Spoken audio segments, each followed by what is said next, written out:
से कुछ प्रिंसिपल सीखेंगे। तो आइए स्टार्ट करते हैं। वॉरेन बफेट, जो कि दुनिया के सबसे अमीर इन्वेस्टर हैं, उन्होंने कहा था कि जिसे फाइनेंशियल स्टेटमेंट्स पढ़ने नहीं आती उसे इंडिविजुअल स्टॉक्स नहीं खरीदने चाहिए।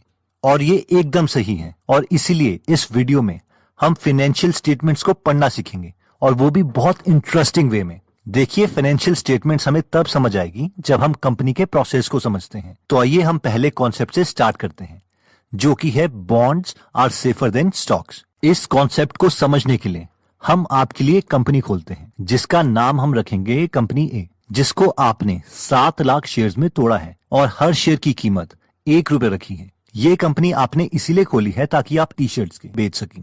अब आप जब इस बिजनेस की कैलकुलेशंस करते हैं तो आपको पता चलता है कि इस बिजनेस के लिए स्टार्टिंग में आपको 10 लाख रुपए चाहिए। अब क्योंकि आप समझदार हैं, इसलिए आप सोचते हैं कि इस बिजनेस में सारे पैसे मैं खुद के क्यों इन्वेस्ट करूं।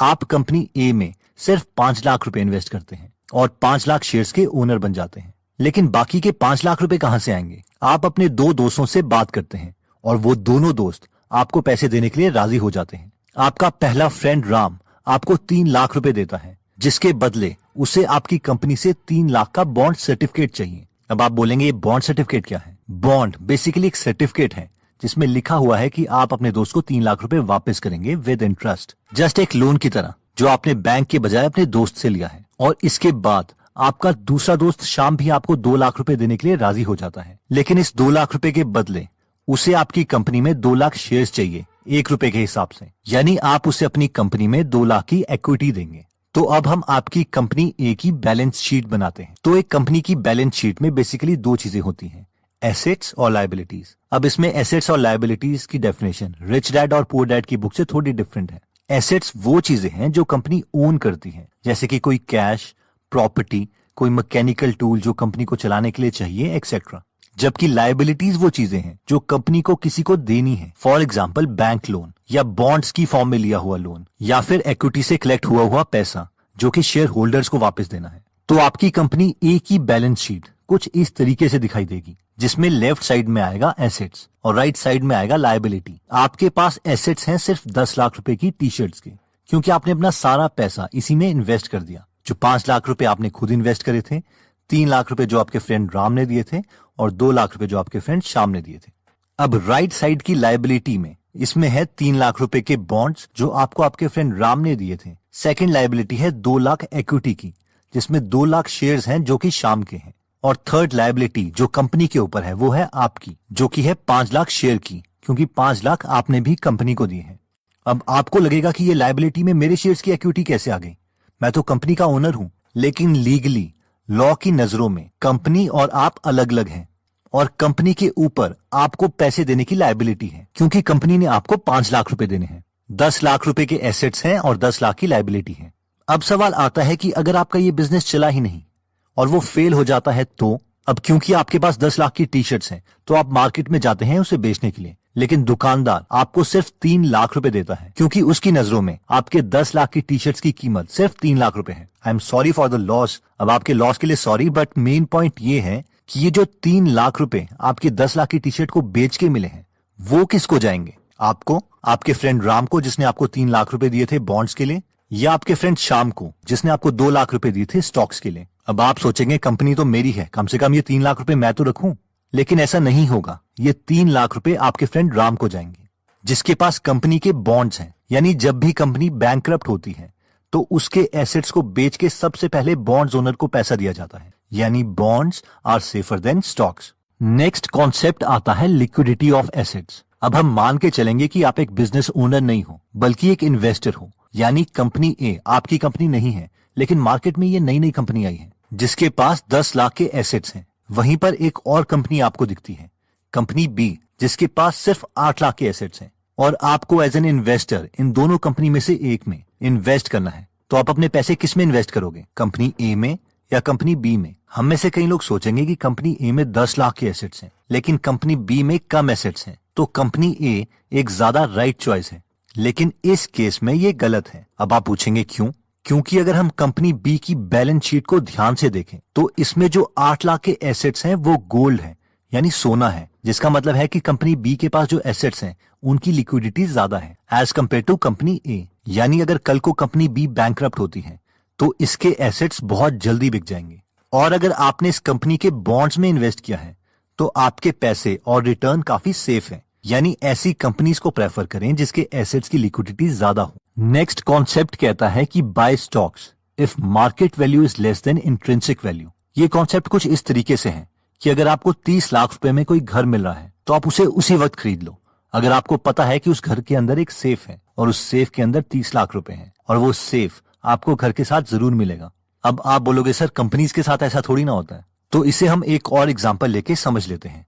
मान लीजिए एक और कंपनी है, कंपनी सी, जिसमें 10 लाख के गोल्ड एसेट्स हैं और इस कंपनी ने कोई लोन नहीं लिया, ना ही बैंक से ना ही बॉन्ड्स की फॉर्म में पब्लिक से, और इसके सारे 10 लाख रुपए 10 लाख शेयर्स 1 रुपए के हिसाब से बिक चुके हैं। अब अगर हम इस कंपनी की बुक वैल्यू की बात करें, यानी जो अकाउंटेंट्स ने बैलेंस शीट में लिखी है, वो 10 लाख रुपए, जो कि इस केस में इंट्रिंसिक वैल्यू भी है, यानी इस पूरे बिजनेस की कीमत कम से कम 10 लाख रुपए है। आई होप आप सब मुझसे इस बात में अग्री करेंगे, क्योंकि ये एसेट्स गोल्ड हैं, तो हमें इस कंपनी की वैल्यू को इवैल्यूएट करने में कोई डिफिकल्टी नहीं होनी चाहिए। अब इस कंपनी की मार्केट वैल्यू चेंज होती रहेगी। कभी आप न्यूज चैनल में देखेंगे कि कंपनी का एक शेयर 2 रुपए का बिक रहा है, कभी 2.5 रुपए का बिक रहा है, और इन दोनों केस में हमें इस कंपनी के शेयर्स नहीं खरीदने हैं, क्योंकि अगर शेयर 2 रुपए का है तो इस कंपनी की उस समय मार्केट वैल्यू 2 रुपए इंटू 10 लाख शेयर यानी 20 लाख रुपए है। और अगर मार्केट में एक शेयर 3 रुपए का बिक रहा है तो इस कंपनी की वैल्यू 3 रुपए into 10 lakh share equal to 30 lakh रुपए है। लेकिन जिस वक्त मार्केट में एक शेयर 90 पैसे का मिल रहा होगा, यानी 1 रुपए से कम का मिल रहा होगा, तो उस समय इस पूरी कंपनी की कीमत 90 पैसे इंटू 10 लाख शेयर यानी 9 लाख हो जाएगी। यानी इस समय हमें मार्केट ये कंपनी इसकी असली वैल्यू से सस्ते में मिल रही है और इस समय हमें ये कंपनी खरीद लेनी चाहिए। अब हो सकता है कि हमारे पास 9 लाख रुपए ना हो इस पूरी कंपनी को खरीदने के लिए, लेकिन अपनी पॉकेट के अकॉर्डिंग हम इसके मैक्सिमम शेयर्स खरीद सकते हैं, क्योंकि हमें पता है कि हमारा प्रिंसिपल सेफ है। इसे Warren Buffett margin of safety भी बोलते हैं, यानी कंपनी को हमेशा उसकी रियल वैल्यू से सस्ते में खरीदो और अपने प्रिंसिपल को रिस्क में मत डालो, क्योंकि अगर एक बार प्रिंसिपल चला गया तो कंपाउंडिंग का जादू कभी काम नहीं करेगा। अब आप बोलेंगे सर ये एग्जांपल्स तो आप खुद बना के बोल रहे हैं, ऐसी अपॉर्चुनिटी मार्केट में थोड़ी ना मिलती है। लेकिन ऐसी अपॉर्चुनिटीज हर वक्त मार्केट में मिलती रहती हैं, लेकिन हमें हर वक्त कंपनीज के फाइनेंशियल स्टेटमेंट्स को एनालाइज करते रहना पड़ेगा और उसकी ट्रू वैल्यू हमें पता होनी चाहिए। फॉर एग्जाम्पल 2001 में एनर्जी कंपनी के स्टॉक सस्ते हो गए थे, सबको लगा मार्केट में डिप्रेशन है। उस समय एक ड्रिलिंग कंपनी थी जिसका नाम था पैटरसन यूटीआई एनर्जी, जिसका शेयर का प्राइस उसकी टोटल इक्विपमेंट की मार्केट वैल्यू से भी सस्ता मिल रहा था। इस समय इस कंपनी के पास 350 इक्विपमेंट्स थे जिसकी मार्केट वैल्यू $2.8 बिलियन थी, जबकि शेयर प्राइस के अकॉर्डिंग अगर आपको इस कंपनी के सारे शेयर्स खरीदने पड़े तो वो $1 बिलियन के हिसाब से मिल रहे थे, यानी इसकी मार्केट वैल्यू इंट्रिंसिक वैल्यू से कम थी। अगर ये कंपनी पूरे तरीके से फेल भी हो जाती तो भी इन्वेस्टर्स का पैसा नहीं डूबता, और ऐसा ही हुआ। जिन लोगों को वैल्यू इन्वेस्टिंग की नॉलेज थी उन लोगों ने इस कंपनी के बहुत सारे शेयर्स खरीद लिए। अब हुआ ये कि कुछ टाइम के बाद ऑयल प्राइस बढ़ने लग गए और इस कंपनी के शेयर प्राइस भी बढ़ गए, तो इन्वेस्टर्स को डबल फायदा हो गया। नेक्स्ट कॉन्सेप्ट कहता है कि be aware of intangible assets. अब दोबारा से हम एक एग्जांपल लेते हैं। हमारे पास ऑप्शन था एक गोल्ड की कंपनी बी में इन्वेस्ट करने के लिए, जिसके पास 8 लाख के एसेट्स थे, वो भी गोल्ड में। लेकिन आपके पास एक और कंपनी है, कंपनी डी, ये भी गोल्ड की कंपनी है और इसमें एसेट्स हैं 12 लाख रुपए के। ये दोनों कंपनी में 8 लाख के शेयर्स हैं जो कि 1 रुपए के हिसाब से मिल रहे हैं। तो अब सवाल ये है कि आप कौन सी कंपनी में इन्वेस्ट करोगे, कंपनी बी या कंपनी डी। अगर आप इन कंपनीज की फाइनेंशियल स्टेटमेंट्स को नहीं देखते तो आपको लगेगा यार कंपनी डी ज्यादा ठीक है, क्योंकि इस कंपनी की मार्केट वैल्यू कम है और वैसे भी दोनों कंपनीज गोल्ड की हैं, यानी एसेट्स की लिक्विडिटी बराबर है। लेकिन ये इस केस में गलत होता, क्योंकि जब आप इस कंपनी की फाइनेंशियल स्टेटमेंट्स देखते हैं तो आपको उसमें दिखता है कि इस कंपनी में यानी कंपनी डी के पास एसेट्स में गोल्ड सिर्फ 4 लाख रुपए का है और बाकी 8 लाख रुपए के इंटेंजिबल एसेट्स हैं।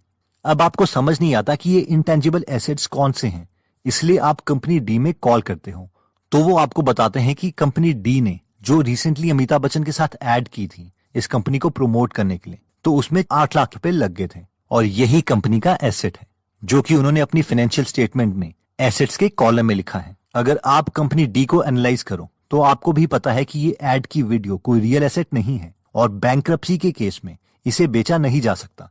इसलिए कंपनी डी की वैल्यू सिर्फ 4 लाख रुपए है, यानी एक शेयर की वैल्यू 4 लाख रुपए डिवाइडेड बाय 8 लाख रुपए 50 पैसे है। मार्केट में ये चाहे जितने का भी बिक रहा हो, और जिस दिन इसके हर एक शेयर की कीमत 50 पैसे से कम हो जाएगी, हम इस कंपनी के शेयर्स उसी वक्त खरीदेंगे। तो दोस्तों, इस वीडियो में हमने देखा था कि हमें कंपनी के शेयर्स तभी खरीदने चाहिए जब हम उसकी फाइनेंशियल स्टेटमेंट्स पढ़ना जानते हो, वरना म्यूचुअल फंड्स या बाकी चीजों में ही इन्वेस्ट करें। वैसे फाइनेंशियल स्टेटमेंट में 3 स्टेटमेंट्स होती हैं, इनकम स्टेटमेंट, बैलेंस शीट और कैश फ्लो स्टेटमेंट। इस वीडियो में हमने बैलेंस शीट के बहुत ही बेसिक प्रिंसिपल्स को टच किया है। ये 4 कॉन्सेप्ट्स थे। 1, bonds are safer than the shares, यानी बैंक्रप्सी के केस में पहले पैसे बॉन्ड्स होल्डर को मिलेंगे। सेकंड कॉन्सेप्ट में हमने देखा था कि कंपनी के एसेट्स में ये देख लें कि उनकी लिक्विडिटी ज्यादा है, यानी बैंक्रप्सी के केस में ये ना हो कि कंपनी के एसेट्स कोई खरीदे ही ना। थर्ड, हमने देखा था कि शेयर्स हमें तभी खरीदने चाहिए जब मार्केट में शेयर्स का प्राइस उसकी इंट्रिंसिक वैल्यू से कम है, जिसे वॉरेन बफेट वैल्यू इन्वेस्टिंग बोलते हैं। और फोर्थ पॉइंट हमने देखा था इनटेंजिबल एसेट्स का, यानी कई बार कंपनी अपनी ज्यादा वैल्यू दिखाने के लिए इनटेंजिबल एसेट्स को एसेट कॉलम में दिखा देती है। इसीलिए हमें फाइनेंशियल स्टेटमेंट को पूरा पढ़ना जरूरी है। अब नेक्स्ट सवाल आता है कि हम फाइनेंशियल स्टेटमेंट्स को पढ़ना कैसे सीखें, इसमें और अच्छे कैसे हों। तो इन माय जेन्युइन ओपिनियन, ये आपको कोई यूट्यूब वीडियो नहीं सिखा सकती। इसके लिए आपको मैं 4 बुक सजेस्ट कर सकता हूँ। पहली बुक है security analysis by Benjamin Graham. Second book है intelligent investor by Benjamin Graham. Third है the essays of Warren Buffett by Lawrence Cunningham. और फोर्थ है the interpretation of financial statement by Benjamin Graham. तो अगर आपको बिल्कुल भी अकाउंटिंग नहीं आती, तो पहले the interpretation of financial statements bye Benjamin Graham से स्टार्ट करें, जिसके बाद ही आपको सिक्योरिटी एनालिसिस बुक समझ आएगी। आपने देखा होगा कि इन 4 में से 3 बुक्स बेंजामिन ग्राहम ने लिखी हैं, जो कि वॉरेन बफेट के गुरु थे। अब अफसोस की बात यह है कि वॉरेन बफेट ने कोई बुक नहीं लिखी, लेकिन वो हमेशा अपनी वेबसाइट में एसेज और लेटर्स लिखते हैं अपने शेयर होल्डर्स के लिए, जिसे कंपाइल किया गया है the essays of Warren Buffett में। दोस्तों, अगर आप सीरियस हैं इन्वेस्टिंग में, तो आपको ये बुक्स जरूर खरीदनी चाहिए। ये एक डिक्शनरी की तरह है जिसकी जरूरत आपको बार बार पड़ेगी। तो इन बुक्स का लिंक मैं डिस्क्रिप्शन में दे दूंगा। नेक्स्ट सवाल आता है कि हम किस प्लेटफॉर्म को यूज करें शेयर्स खरीदने के लिए। इसमें तो बहुत पेपर वर्क रिक्वायर्ड होगा, या कोई ऐसा तरीका है जिसमें पेपर वर्क बहुत कम हो। तो जो मैं मेथड आपको बताने वाला हूं, उसमें सिर्फ पैन कार्ड ही रिक्वायर्ड है, और हम स्टॉक मार्केट की दुनिया में अगले 15 मिनट में एंटर कर सकते हैं। इस प्लेटफॉर्म का नाम शायद आपने ऑलरेडी सुना होगा, जो कि है अपस्टॉक्स। अब सवाल आता है कि अपस्टॉक्स है क्या और इसमें हम क्या क्या कर सकते हैं। फर्स्ट, इसमें हमारा फ्री डीमैट अकाउंट बन जाएगा, जिससे हम कम से कम 600 रुपए बचा सकते हैं। सेकंड, इसमें 28,000 रुपए के और भी बेनिफिट्स हैं, जिसकी डिटेल्स मैं डिस्क्रिप्शन में दे दूंगा। फोर्थ, ही ऐप के प्ले स्टोर में 1 बिलियन से ज्यादा डाउनलोड्स हैं और रिव्यूज भी अच्छे हैं, यानी लोग इससे सेटिस्फाइड हैं। और फाइनली, इसमें हम म्यूचुअल फंड्स भी खरीद सकते हैं। तो अपस्टॉक का लिंक और उसकी पूरी डिटेल्स मैंने डिस्क्रिप्शन में दे दी है, जिससे आप ये ऐप डाउनलोड कर सकते हैं। अब कई लोगों को लगता है कि अपस्टॉक्स कहीं फ्रॉड तो नहीं है, हम अपने पैसे इन्हें क्यों दें। तो पैसे इनके पास नहीं जाते हैं, अपस्टॉक वाले सिर्फ एक ब्रोकर हैं, क्योंकि बिना ब्रोकर के हम शेयर्स नहीं खरीद सकते, और हम अपने शेयर्स अपने अकाउंट में देख सकते हैं कि एक्चुअल में हमें उस कंपनी के शेयर्स मिले भी हैं या नहीं। और अपस्टॉक्स सेबी यानी security and exchange board of India से रेगुलेटेड है।